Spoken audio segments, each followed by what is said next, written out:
Assalamualaikum warahmatullahi wabarakatuh. Alhamdulillahirabbil alamin. Wassalatu wassalamu ala asrofil anbiya wal mursalin wa ala alihi wa sahbihi rasulillah jamain, amma ba'du. Yang pertama-tama, marilah kita panjatkan puji syukur kita kehadirat Allah Subhanahu wa taala, yang mana Allah Subhanahu wa taala telah memberikan kita nikmat dan hidayahnya sehingga kita masih diberikan kesempatan dan kesehatan hingga saat ini. Salat beriringkan salam, tak bosan-bosannya kita hadiahkan ke ruh junjungan alam, yakni Nabi besar Nabi Muhammad SAW, dengan berlafazkan Allahumma sholli ala Sayyidina Muhammad wa ala ali Sayyidina Muhammad. Perkenalkan, nama saya Rifaldi Kurniawan dari kelompok 4 dan rekan-rekan saya yakni Saudari Putri Ramadan dan Saudari Siti Sarah Hasibuan. Dan yang saya hormati dosen pengampu, yakni Bapak Dr. Asmuri SAG MAG. Baiklah, kami dari kelompok 4 ingin mempresentasikan hasil makalah kami dengan berjudul Kurikulum Pendidikan Islam. Pengertian kurikulum pendidikan Islam. Kosakata kurikulum telah masuk ke dalam kosakata bahasa Indonesia dengan arti susunan rencana pengajaran. Kosakata tersebut menurut sebagian ahli berasal dari bahasa Latin, kurikulum yang berarti bahan pengajaran, dan ada pula yang mengatakan berasal dari bahasa Perancis, courir yang berarti berlari. Dalam bahasa Arab, istilah kurikulum diartikan dengan manhaj, yakni jalan yang terang atau jalan terang yang dilalui oleh manusia pada bidang kehidupannya. Al-Khawli menjelaskan, al-manhaj sebagai seperangkat rencana dan media untuk mengantarkan lembaga pendidikan dalam mewujudkan tujuan pendidikan yang diinginkan.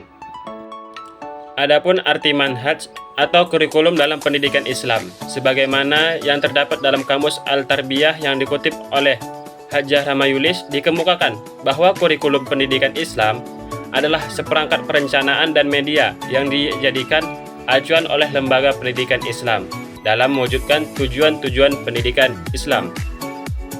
Yang B, fungsi kurikulum pendidikan Islam. Keberadaan kurikulum tersebut sangat penting bagi keberlangsungan proses pendidikan.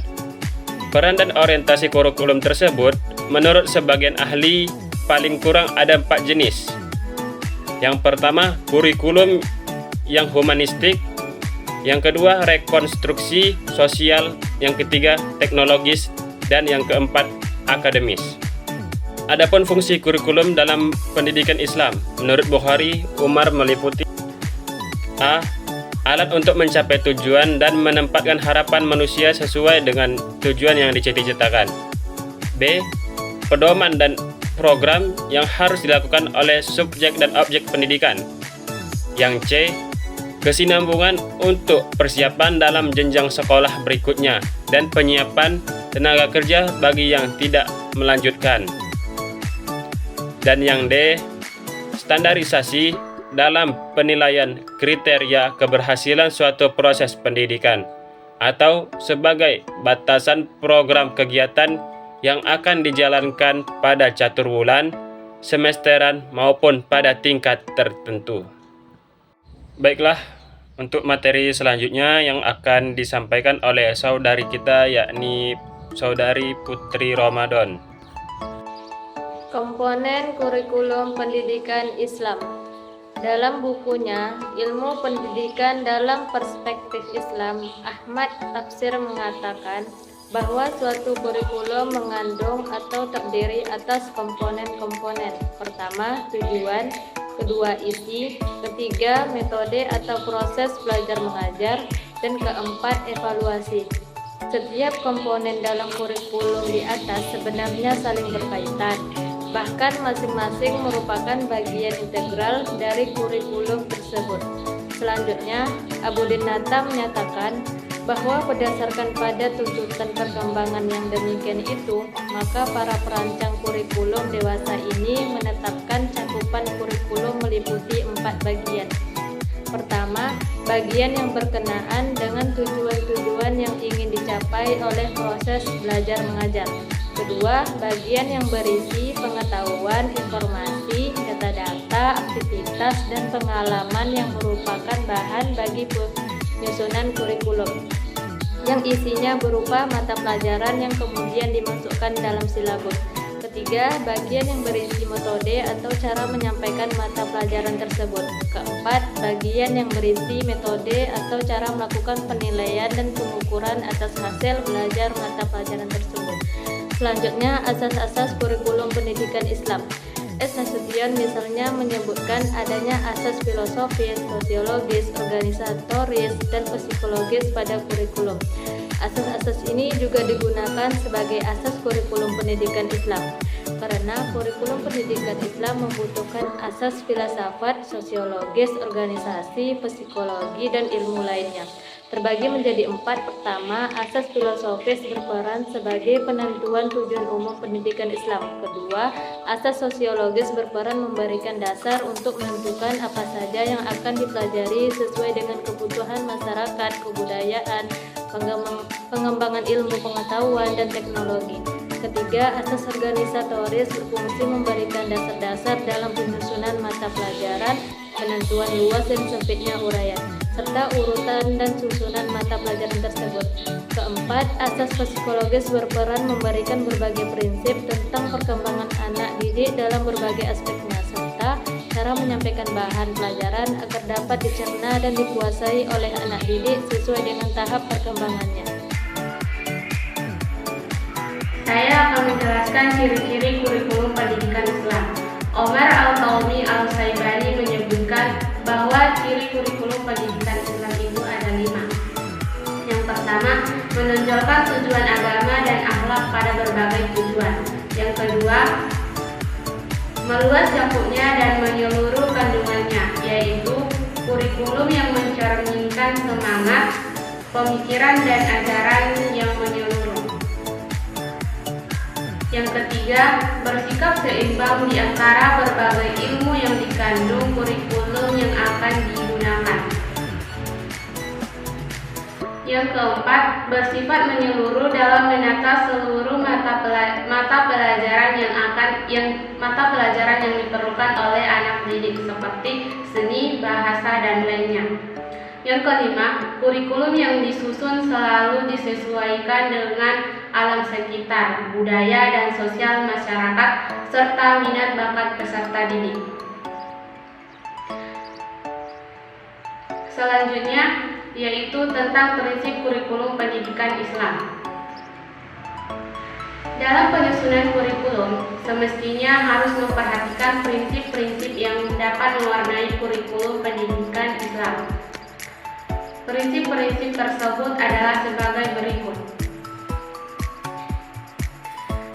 Yang pertama, prinsip berasaskan Islam, termasuk ajaran dan nilai-nilainya.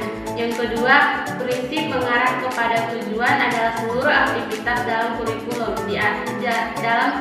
diarahkan untuk mencapai tujuan yang dirumuskan sebelumnya. Yang ketiga, prinsip integritas antara mata pelajaran dan pengalaman dan aktivitas yang terkandung dalam kurikulum. 4. Prinsip relevansi, yaitu adanya kesesuaian pendidikan dengan lingkungan hidup peserta didik, relevansi dengan kehidupan sekarang dan akan datang, relevansi dengan tuntutan pekerjaan.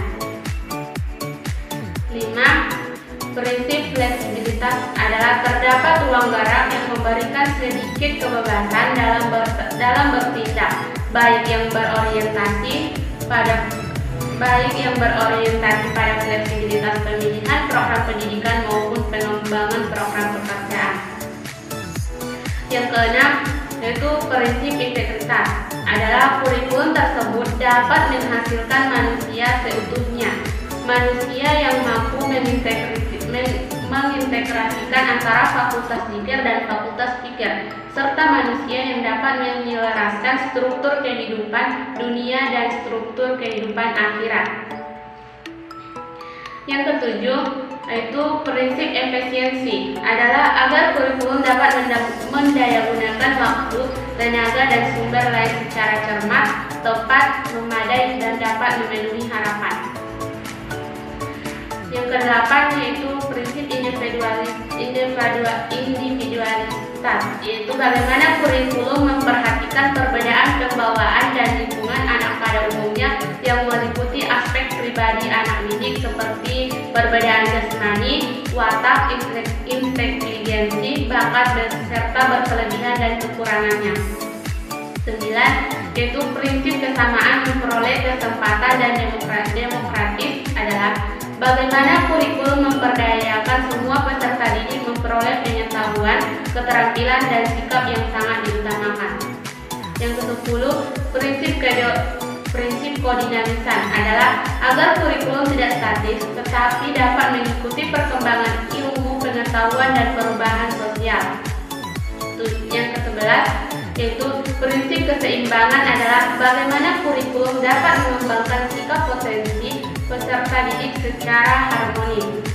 Dan yang terakhir 12 yaitu prinsip efektivitas adalah agar kurikulum dapat menunjang efektivitas guru yang mengajar dan peserta didik yang belajar.